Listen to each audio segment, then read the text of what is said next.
to recognize, and that her name is Betty Barnett. 96 years young, and a wonderful dear friend of mine all these years that I've been in Hapeville. And thank you, Miss Betty. I appreciate you and I love you, and I'm glad to see you. And Lord knows, when I see I know there's 2 or 3 or 4 other people here above 90, so it gives me inspiration that I'm going to make it to above 90, because I had 80 2 days ago. So I'm trying to get used to being 80. So I'll worry about 90 in 10 years, I guess.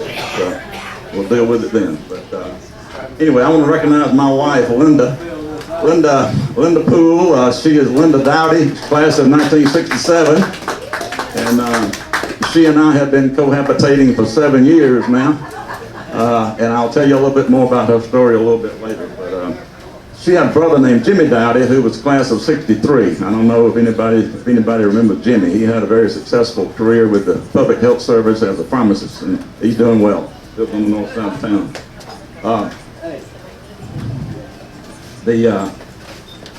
In trying to think about what to say, I have to use the word I more times than I typically do. I'm not a person who uses I did this and I did that.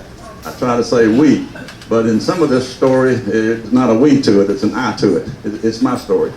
I was born in East Hancock County. Hancock County is halfway between Macon and Augusta. Sparta is the county seat. Population of Sparta is probably 1,000 on a good day. The county itself is the 3rd largest county in the state in size, and in population it'd be in the bottom 25% for sure. But in the middle of World War II, I was born in the front bedroom of my grandmother's home, as babies back in World War II tended to be, I think, out in the country. My dad was the oldest of six family members, and he had to quit school in 3rd grade and run the farm to help raise some younger brothers and sisters. My mom had a 7th grade education. We pretty much grew or raised, or most of what we subsisted on. So it was a fairly basic rural Georgia raising. The house I grew up in had no indoor plumbing. We had a well. Didn't need any indoor plumbing because there's a big old outdoors out there. So, nevertheless, didn't have any brothers and sisters. Apparently, when I came along, they thought that was good enough, and they stopped at that point. So, there's Sparta High School is a small school. I had 36 in my graduating class, and there were 4 or 5 of us in the class who did a little bit of everything. All sports and a couple of other things, and things that where we got into trouble. Had a good football team, only lost 1 game my senior year. The team that beat us eventually won the state championship in our division. I was the center and a middle linebacker and co-captain of the team. Played baseball, led baseball team in hitting. Played basketball, ran track, was in the band when we weren't in sports. There was about 5 or 6 of us who did that. Baseball, I got a tryout with the St. Louis Cardinals. My coach sent some information to one of the scouts, and I got invited to a tryout. And how many people in here have my baseball card? You know, like the Topps baseball card? Anybody in here have it? Well, the reason is there wasn't one, okay? When we got through with that workout, they got us together and said, we're going to call 2 or 3 of y'all. The rest of you, don't call us, we'll call you. To this day, I'm convinced they lost my phone number. I know, that had to be what happened. But nevertheless, back then, you know, there were pay phones and no cell phones for sure. But in any event, I had intended to join the Air Force because I had an uncle that was in the Air Force. But in my senior year, as I was hanging out at pool hall, which I had a habit of doing a lot, and I have a pool stick at home, and Linda can verify this, that says Hancock County Champion. So I must have hung out at the pool hall way too much if I could be the Hancock County Champion. Nevertheless, the guy, he was a traveling salesman for a business school here in Atlanta. Some of you older people will remember that back in the 50s and 60s, there were 2 business schools, which would be like technical schools now. Marsh Business College and Massey Business College. And this guy was a a representative of Marsh. So he talked me into coming to Atlanta and going to Marsh Business School.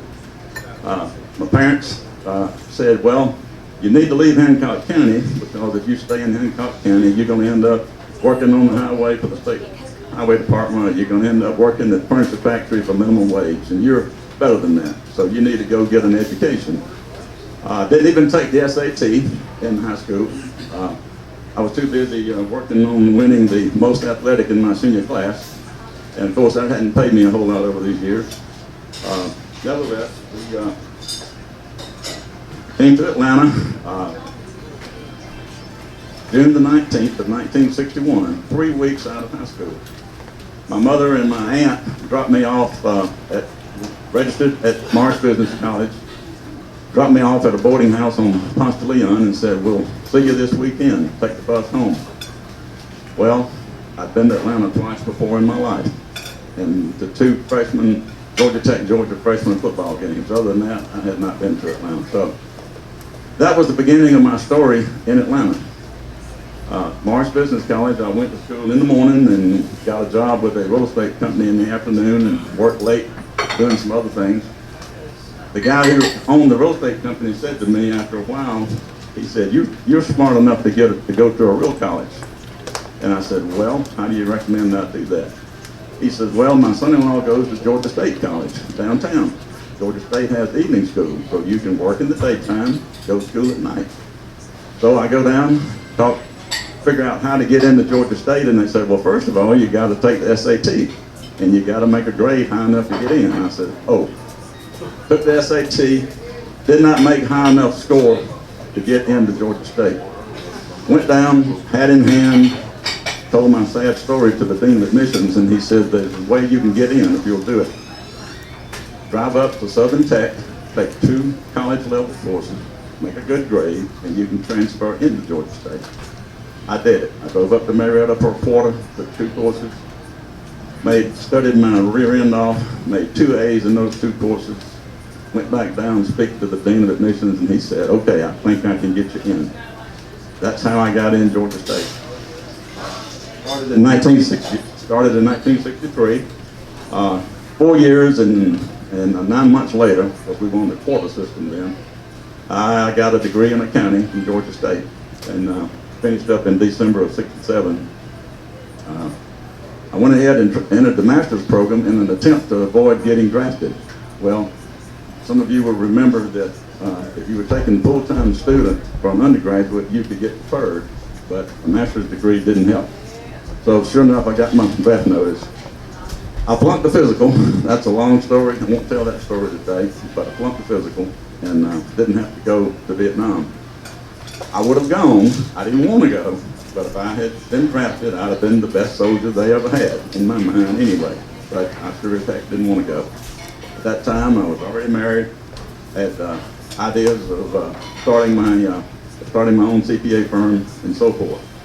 So as it turns out, at Georgia State, just a couple of things about Georgia State.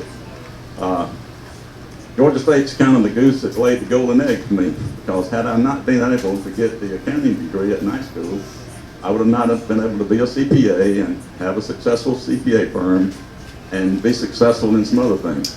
So I always have a place in my heart with Georgia State, and I've spent a lot of time down there since I graduated. Matter of fact, the chairman of the accounting department ran short on part-time teachers back in the early '70s. And Georgia State is famous for having adjunct professors who are folks who are in the business community or in different professions who teach there. And he called and asked me if I'd be interested in teaching accounting for a couple of quarters. And so I said, I'd love to. I'm not sure I can impart any knowledge on anybody, but I'll be glad to. So I taught accounting down there for, I think, 8 quarters, I believe it was, which would be 2 years. It was actually almost 2 years. So, when I fill out a resume, I can say that I have taught college level accounting, for whatever that's worth. So anyway, the accounting firm that I worked for was comprised of 2 people, actually 3 people, myself and 2 others. And the guy that I worked for was, he was very good to me. But I knew that as long as I was there, I'd always be the second person, and I wanted to be the top dog if I was going to be a dog at all. So I knew I would end up with my own accounting firm in some way. The question is, in over the years, I've been real active in the athletic program at Georgia State. I've been on the athletic board down there for 15 years now, and was involved in getting football going. You all may know, some of you sports folks keep up a little bit with the sports page, that in 2010 we started football 13 years ago, and we've been up and down, mostly down to begin with, as you would expect. But now we've done a little better, and we can't seem to get over the hump to go from being an average to good team to being a really good team. But we're working on it, and I'm confident we'll make it. They're going to throw me off the athletic board next year, so I won't be a part of that anymore. The question then is, how did I get to Hapeville? Since we're in Hapeville, that's what we talk about next. In December of 1961, which was about 6 months after I got to Atlanta, I found out that a girl that I had known down south of Sparta had come to Atlanta. She was a year older than me, and I hooked up with her and said, let's go to the Fox Theater for a movie on a Saturday night. And she says, well, that's a good idea, but I went to college at Bruton Parker for a year, and there was a girl from Hapeville who went to Bruton Parker. And she's having a party Saturday night, and invited me, and I told her that I had a date, and she said, well, bring him. I said, well, where is it? She said, Hapeville. I said, no, that's exactly where is Hapeville. She says, as I understand it, it's north of the airport. It's bus 27. It'll say Stewart Avenue, Hapeville. I didn't have a car. She didn't have a car. We get on the trolley. I transfer a couple of times, and we transfer at 5 points, 27 Stewart Avenue trolley. I'm sure some of you remember riding that 27 Stewart Avenue trolley, for sure. But anyway, when we got to Hapeville, there used to be a little 7-Eleven Magic Market right across from City Hall. And we stepped off the trolley, and the girl's name was Judy Hollis. And she and her little sister Marsha picked us up, and we went 4 or 5 blocks around the corner to 3311 La Vista, which was the Hollis home. Well, we had a party that night, and apparently myself and Judy must have hit it off, because we dated for 4 years and got married, and we were married for 49 years until she passed away in 2014. It was always good when people always asking you to make conversation. Well, how'd you guys meet? And she would always say, I picked him up at a bus stop, which would be a true story. So anyway, the Hollis family came to Hapeville in 1947. Fred Hollis was on the first crew at the Ford plant, the assembly line. He worked there for 4 or 5 years and then moved into the parts depot, where he retired from Ford. Ruth Hollis, the mother, did not work outside the home. There were 3 girls, and some of you know them. Judy, my wife, who graduated in 1960. That was the class with Tommy Smith and Hank Huckabee and Jimmy Stark and Jack Hudson and that crowd. That was 1960. The middle daughter was Marcia. Her class would have been 66 had she finished. And baby Ruth, her name Ruth, and since she was the daughter, she became Baby Ruth, was 67. And Baby Ruth in 67 and Linda Dowdy in 67 is how I found out about Linda. I'll tell you more about that story in just a minute. But in any event, the Hollis family, when they first moved to Hapeville, lived in a little 2-story apartment, which was right beside Eckerd's. In the parking lot of Eckerd's, if you come out the front door and look to the right, there's a little 2-story apartment there, kind of behind the service station and before you could see the door. And they lived there, so that Fred always said that if the car didn't crank, he could walk to work, and that's why they lived in Hapeville. But there's a connection to Truett Cathy here, and I'll tell you that in just a minute. From my standpoint, the Hollis family had joined the Methodist Church when they came to Hapeville back in 1947, and I grew up Methodist, so therefore I joined the Methodist Church probably in the late 60s, and not been the most active person at the Methodist Church all these years, but recently there's only a few people who do things around there, so I happen to be one of them, and Linda does too, and we're blessed to be a part of our little Methodist church. I know Miss Betty was christened there about 100 years ago, so it's been around for a long time. So the question, my accounting firm, tell you the story of how that came about. As I said earlier, wanted to go in business for myself, and at 25 years old, I didn't have any better sense than to try that. And I was telling a friend of mine downtown that I was going to start a little firm out, start my own office out in Hapeville, and he says, "I've got a friend who's just done that, I think." I said, "No, don't tell me that," because at that point there was no CPA in Hapeville that I was aware of. And he said, "Yeah, for sure." And he's in that building right there on North Central, Jackson building. I said, "Crap, that's where I was going to start my accounting firm." Anyway, he said, "Why don't you call him up and find out what's going on?" So I did. I looked up Jack Blackwell's number, called him and told him what I was thinking about, and he says, "Well, I opened up an office here because I thought there wasn't any other CPAs around." I said, "Well, there's fixing to be another one somewhere out there because I'm going to do it one way or the other." So he says, "Come on and talk to me and let's see if we can work together." So I drove out and met him after work one day. We talked for about 30 minutes, and he said, "I got to go somewhere, and maybe we talk again if you want to." I got home, and Judy said, "What'd you think?"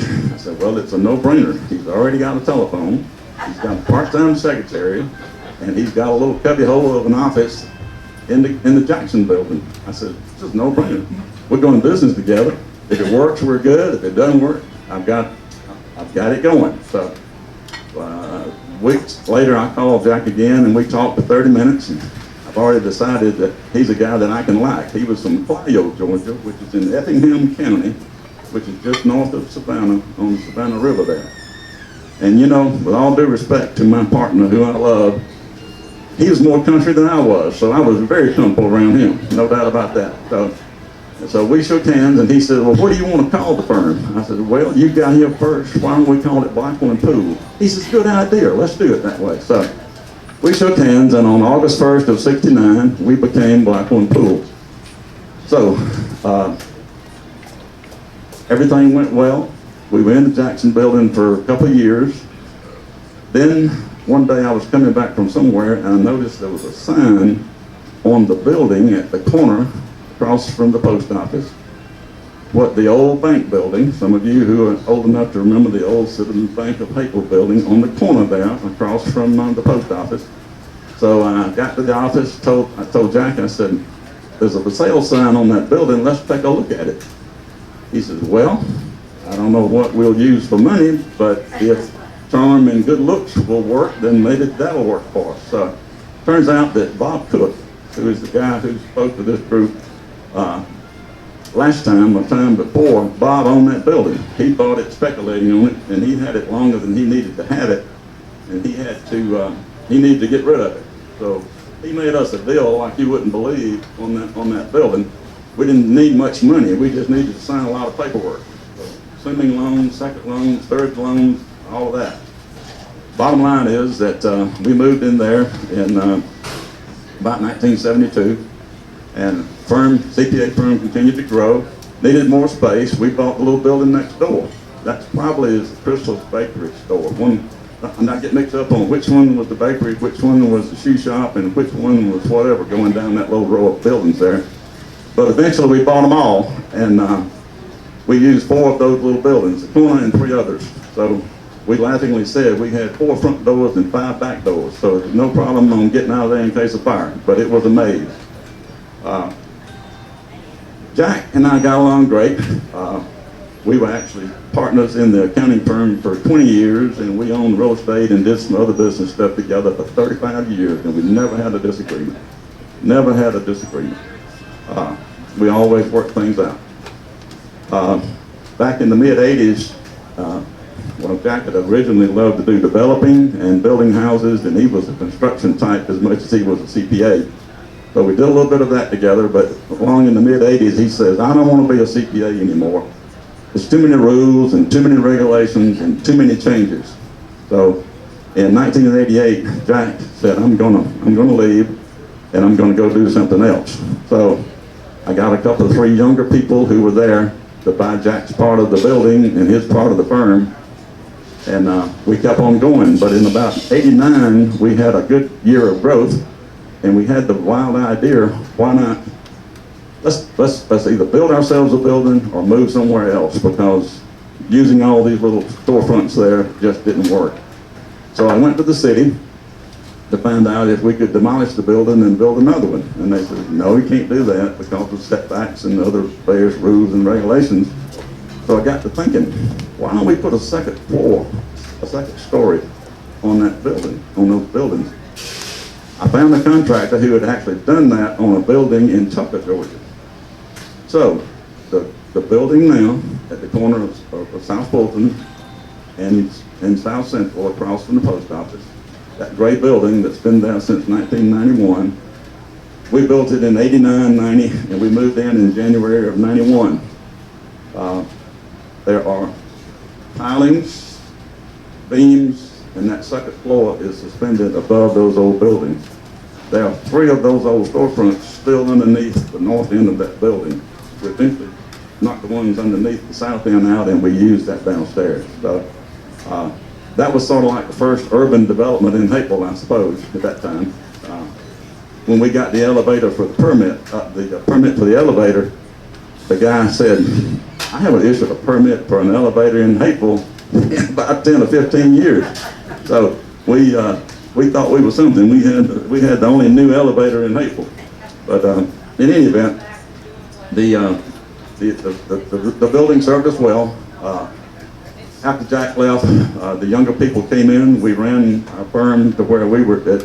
Atlanta Business Chronicle publishes a list every year of the top accounting firms, law firms, engineering firms, and those kind of things. And we made it up to number 13 one year as the 13th largest CPA firm in the Metro Atlanta area. So we were happy with that. But some of the younger people got disenchanted with what was going on and things they had to do. And a couple of them left, and I looked around in about 1997 or so and said, I'm going to end up with this thing by myself, sure as the world, because it's my firm for all practical purposes. Even though my younger partners shared in growth and income and other things, they're kind of like I was, 20 years before. They were always going to be the number 2 person or the number 3 person. So I looked around and I found an accounting firm that was a big southeastern accounting firm, and they did not have an Atlanta office. So I went to them and said to them, are you interested in being in Atlanta? I've got a really nice CPA firm that would love to be a part of your company if we can make it work. So Sherry Beckett and Holland was the accounting firm, and we had them come in 1998. I'd always set my goal that I would retire at age 55. And I missed it. I sold the firm at age 55, but I had to work like crazy for 2 years to make sure that it worked. I had to make sure that what they were getting, what they were paying for was what they got, and I made sure they did, and they were very happy. Matter of fact, the big cheese that Terry Beckett and Holland and I share the same birthday. He's 10 years younger than I am, and I talked to him the other day on my birthday. He's doing well. But anyway. As far as the real estate at the corner there, in 2007, they decided to go downtown. They want to be the biggest CPA firm in Atlanta. And so they moved downtown. They've got about 225 people in their office now, downtown. And sold the building in 2008. So sold it to an airport group. One of the stories that I'll tell about when we moved upstairs and vacated the corner building, the old bank building, and I think I see a Ramman sitting back in the back corner back there. I do. Hey, Mark. About, I don't know, I guess about May or June, I got a call from Myron Ramman, my buddy Myron. He said, Daddy, can I come by and talk to you? And I said, sure, Myron, what do you want to talk about? He said, I'll tell you when we get there. Well, Myron and Michael Ramlin came in and said, we want to put a sandwich shop on the corner. I said, oh my goodness, I hadn't thought about that one. I thought that would be office space. Bottom line, made a deal with Michael and Eileen, and I said, I'll cut you a deal on the rent, but you're going to have to redo it. So Michael and some of his buddies did plumbing and electrical and so forth. And when they opened up, I said, gosh, I sure hope they have some business. I went out to go to lunch the first day while opening. There was a daggum line halfway down the block. I said, well, apparently some people have heard there's going to be a good sandwich shop on the corner.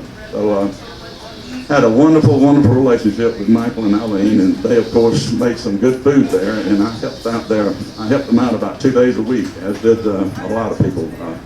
I'm sorry that after we sold the building, that it eventually didn't work out for them. And as you may know, they moved into their home down on South Fulton, into the building on South Fulton, and of course now have sold that. So, but while it was there, the cafe at the corner was a wonderful lunch place. There's no doubt about that.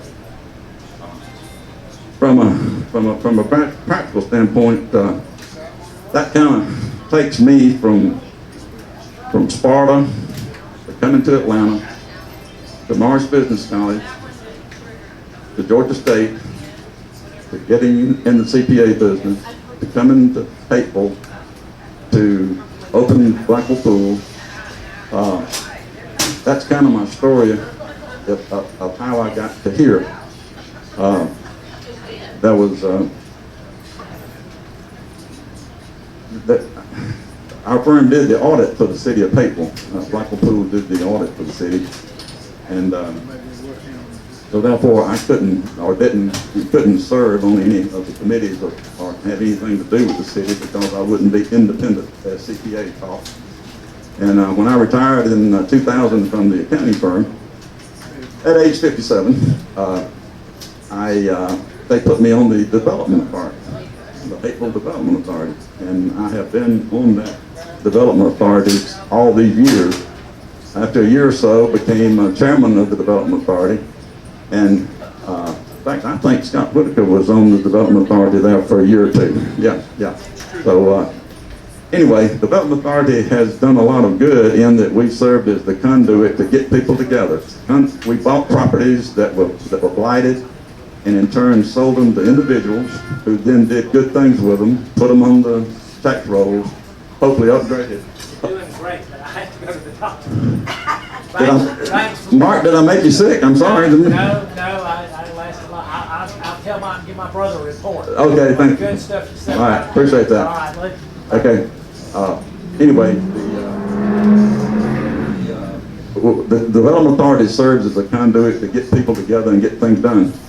You older Hapeville people remember that in this corner right across here, there was an apartment complex. Who can remember what the name of it was? Anybody remember what all those sort of low-end, really bad apartments were? That's exactly right. Kevin, give Kevin the prize. Give Kevin the prize. That's exactly it. And the Development Authority bought that blighted piece of property in order to get rid of the ladies of the evening and so forth that stayed there a lot. And unfortunately, we had a developer who was going to develop it into something like what you see now, not too long after we bought it. But the neighborhood behind here came up in opposition in several different ways and wanted to tell the developer exactly how to do it. And he told them exactly where to go, and we lost our opportunity to move that early on. So we held that building over there for a long time. And just in the last 2 or 3 years, you can see what's been done over there with nice restaurants and nice office space upstairs. It just was only about 15 years after the point that it should have been. But that's, the Development Authority had a big role in that. The old blighted hotel there on Stewart Avenue, Dogwood, nice condos, Dearborn Plaza. Dearborn Plaza was a bit blighted. We bought that. You see the corner tavern now. You're going to see some other things coming out of there. So some people right now would believe that Hapeville has probably got enough development for a while. I would quite agree that we probably need to slow down right now on residential development in Hapeville. seems like to me we need to wait and let the market totally absorb the new things that are being put up now. However, if you ride around at night now and see lights on in about half of these buildings that have already been built, people are coming here. You can see them in their cars on the street because there's a lot of traffic. So, if you want the amenities that population density will attract, then what we're doing is going to help us do that. Clearly, there's a balance that needs to come forward based on that. No doubt about that. And the Development Authority per se doesn't have anything about that. But now let me tell you one more story, and then I'll hush because I don't know. By the way, I didn't ask Gene how long could I talk, because back when I was practicing accounting, civic clubs and church groups and people are always needing a speaker for a program, kind of like Gene needed one for this one. And I was at a Civitan meeting over at the Steak and Ale right up here on Virginia Avenue, and the guy who was in charge of it didn't seem like he was real happy that day. But as we were having lunch before I was going to make my talk, I said to him, I said, how long can I talk? How long do you want me to talk? And he thought for a minute and he said, you know, you can talk as long as you want to, but we're going to leave at 1 o'clock. So I've got an idea you guys are getting ready to leave on me if I don't shut up and sit down. But, all right, the last part of this story, there's just 2 or 3 miscellaneous things that I'll talk about. Back about 1973, I was president of the Hapeville Chamber of Commerce in 1975, and of course I was involved in it in 1973. I think I'm the only person who's been president of both the Hapeville Airport Area Chamber and also the South Fulton Chamber of Commerce. So, whatever that means. I know what I was going to say. Some people said I was the youngest president of both of those chambers of commerce, but I'm not sure about that. I do know I was the youngest man to ever serve as president of the Georgia Society of CPAs, which is the statewide association of CPAs. I do know that for a fact. But anyway, that's neither here nor there. The State Highway Department wanted to do something with traffic coming down Stewart Avenue to dead end and make a left. 1941, make a left. And Perry Hudson, in his wisdom, somehow got the state of Georgia to agree to do a grant that would pay 90% of the cost of a grade-separated crossing at Stewart Avenue and the railroad tracks right in front of the park. Well, that's something that we have needed because, as you know, trains would block. How many times, how many hours, how many things have you been late for because you sat waiting for those trains to move? A grade separated crossing would have been wonderful. We only had to come up with $90,000 approximately, and the state would put almost $1 million in it, and we could have it. Well, the city followed at that time. The council was Richard Adams, Tom Morris, Hoyt Smith, and I'm not really sure who the fourth one was. But naturally, the city had to approve paying the $90,000. If we had the grade separated crossing, you could actually close number 2 fire station, because the reason for having number 2 fire station was so that you could, in case the tracks were blocked, the fire equipment could get over and back. And they voted against it. And I said, why in God's name would you not take that opportunity? And they said, because that means that Thomas's restaurant would have to close, and that's where we go after church on Sunday. True story. So, today, if you have to wait on those trains and you don't have a grade separated crossing, it actually goes back to that. But nevertheless, we fought a battle about Owens, Illinois. The plant was in unincorporated Fulton County, and they decided they needed to be in a municipality, and so they had the option of going to East Point or to Hapeville. For a period of 6 months to a year, Perry Hudson, Frank Cogan, Dr. Jack Peel, Earl Thomas, and myself and several other people fought the battle of trying to convince Owens, Illinois that they should come into Hapeville. Well, East Point was bigger than we were, and the politics of the state capitol and of so forth, it went in with East Point. So Owens, Illinois, we missed that revenue for those years that it was open. And as you know, it's closed now. But that piece of property is too big just to sit there. Something's going to happen on that piece of property before too long. I'm convinced of that. Obviously, it has environmental issues galore with everything that went on. My lovely wife Linda's first deceased husband worked at Owens, Illinois for what, 33 years, I believe, or 34 years. So that has nothing to do with this other than that's just information.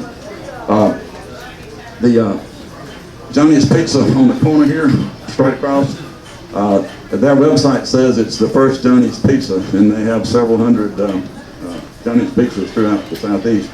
Back in the early 70s, we saw a sign, Jack Blackwell and I saw a sign on the property. It was for sale. It was just a vacant lot.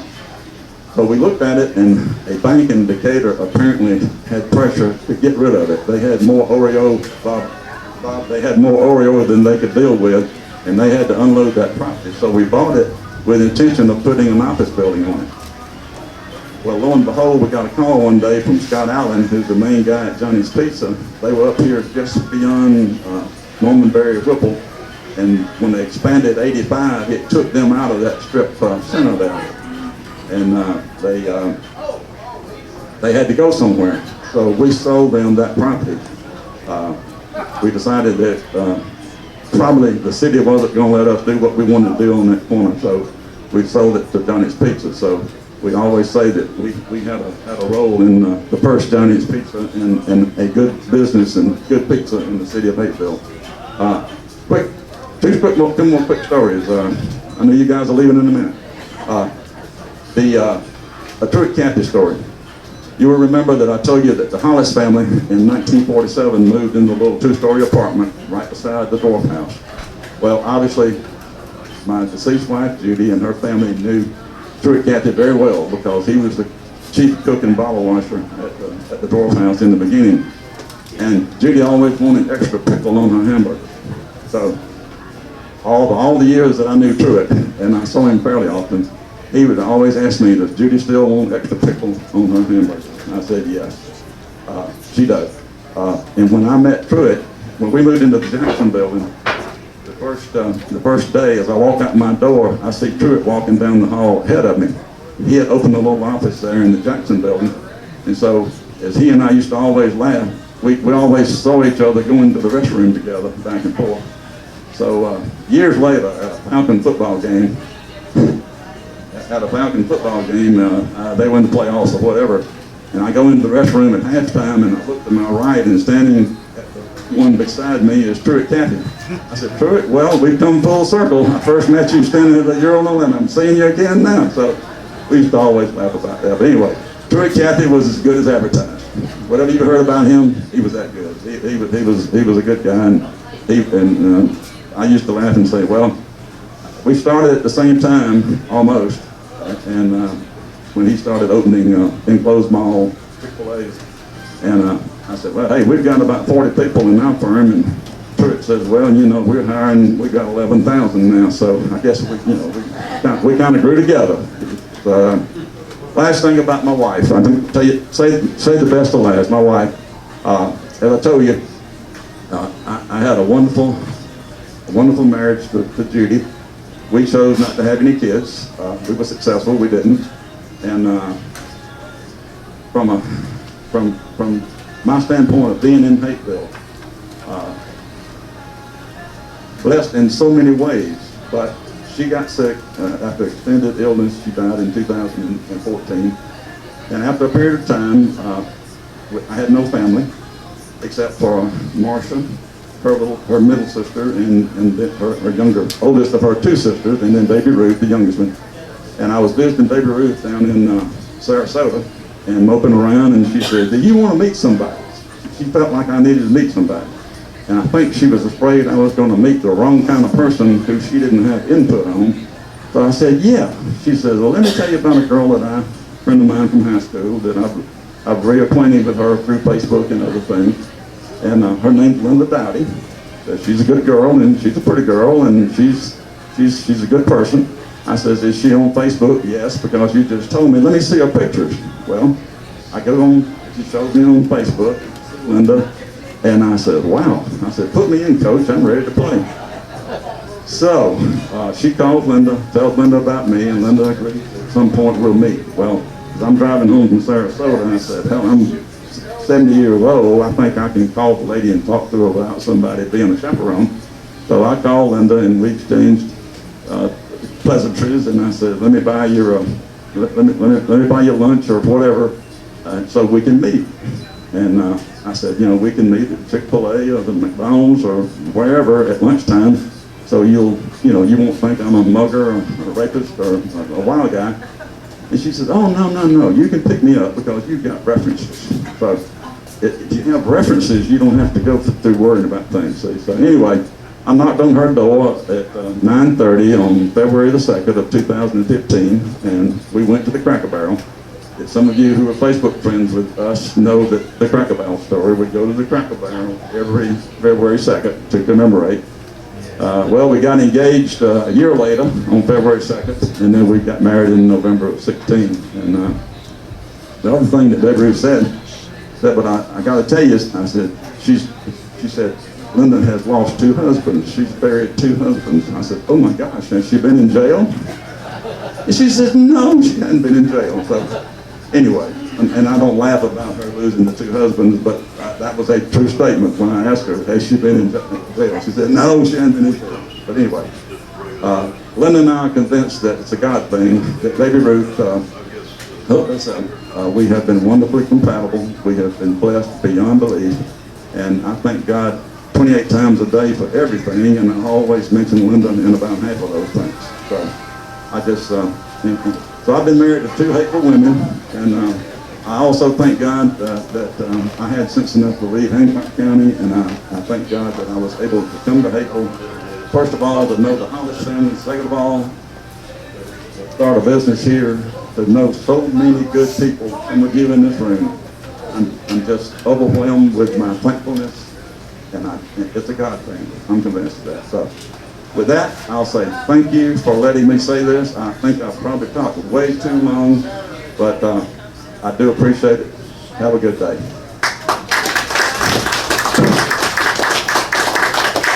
Thank you, Alan.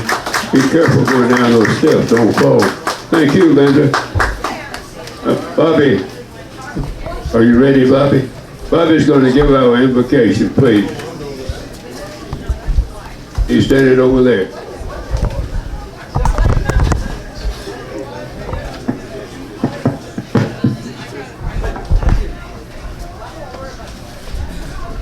Hello, Hapeville. Good to see y'all again. Bobby got me beat up this past.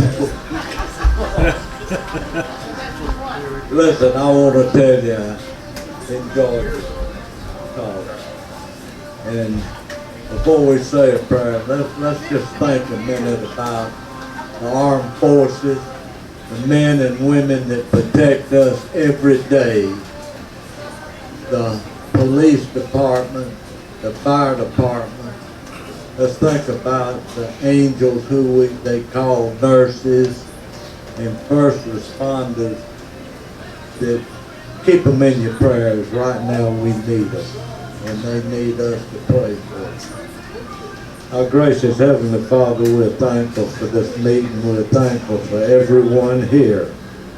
We're thankful for the members of those who are not here anymore.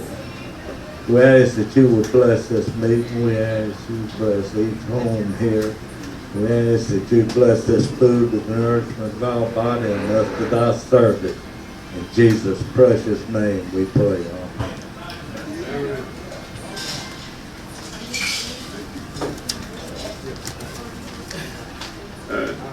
Jess Lucas has a report he'd like to make. You guys continue to eat and enjoy yourselves. Jess?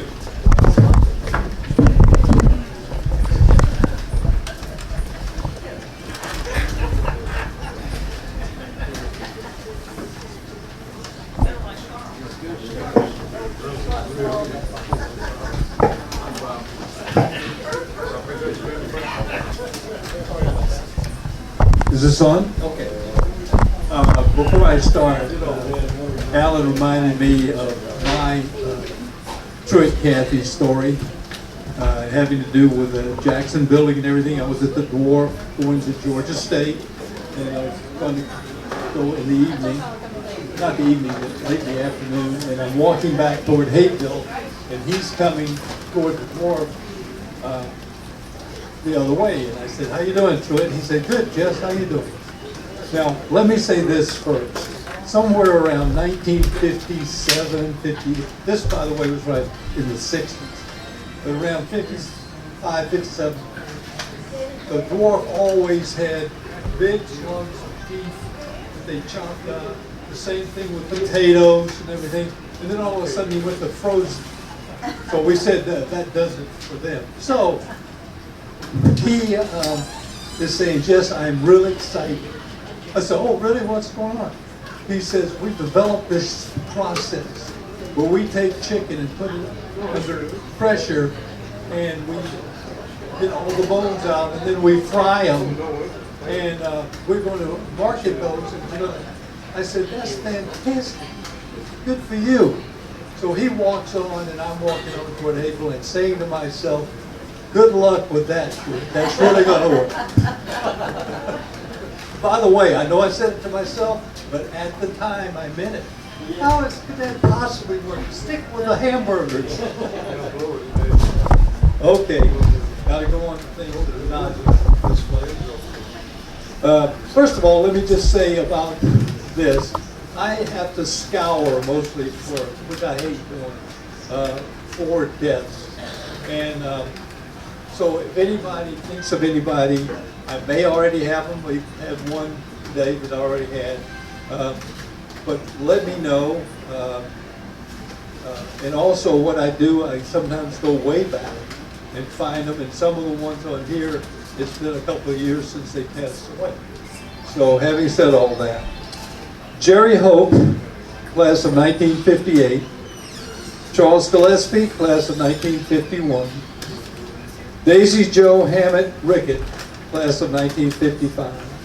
DeSella Hammett Jones, her sister, class of 1954. Nell Scoggins Morgan, class of 1955. Nyla Helton Souls, class of 1955. David Kennedy, class of 1953. John McCannon, class of 1954. Bill Conine, class of 1952. Donald Ham, class of 1952. Charles Wyndham, class of 1952. Marvin Gazaway, class of 1951. Terrell Davis, class of 1951. Larry Helms, class of 1951. Lewis Wright, class of 1951. Virginia Pierce, class of 1956. Tom Miller, class of 1952. And finally, unfortunately, Hoyt Bradley, class of 1956.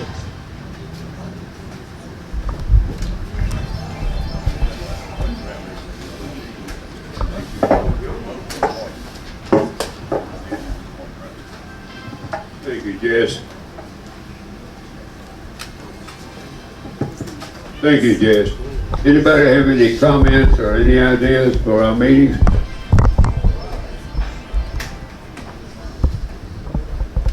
If so, then I guess we'll be adjourned till our next meeting, and we'll notify you by mail, email and mail. Thank you all for coming.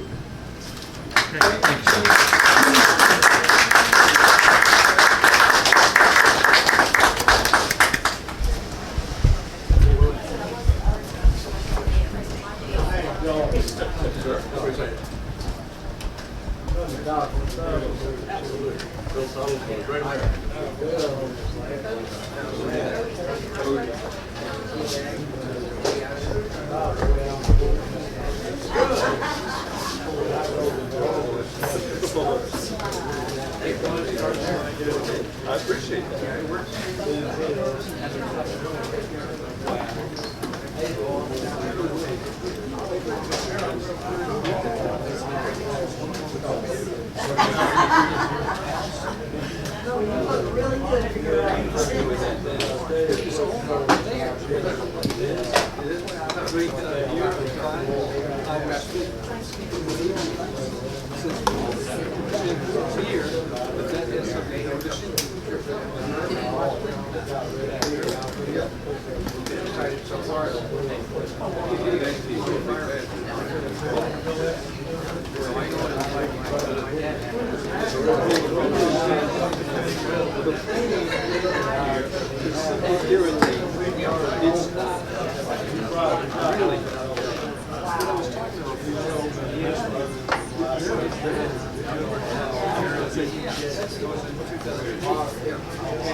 Every day I do. I know we supposed to start to do now. It's big announcement. Wait a minute. We need some money.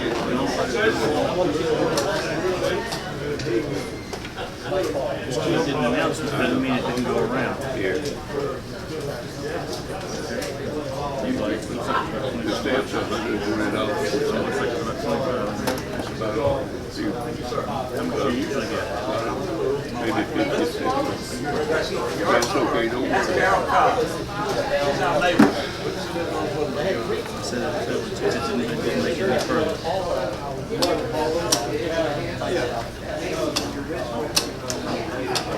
You okay, Daddy?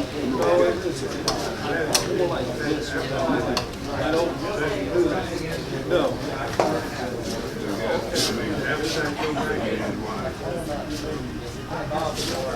I'm sorry. I took care of it. Thank you. Good to see you. I almost had a heart attack and he said, "Doctor, the thing," I thought you were calling on whatever that was, and I don't talk to him. It scared me to death.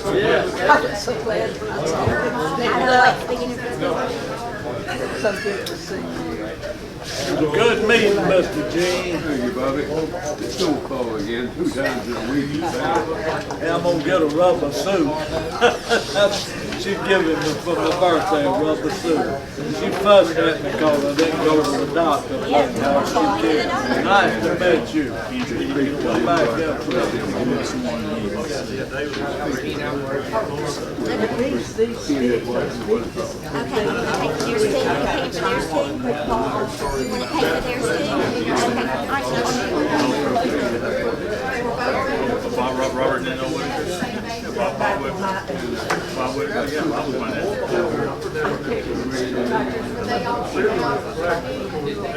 which ones? That was fun too. They've already paid. They already paid. Well, I hear you say when I get It's great. See you, Mom. Yes, indeed. Glad we still got everybody.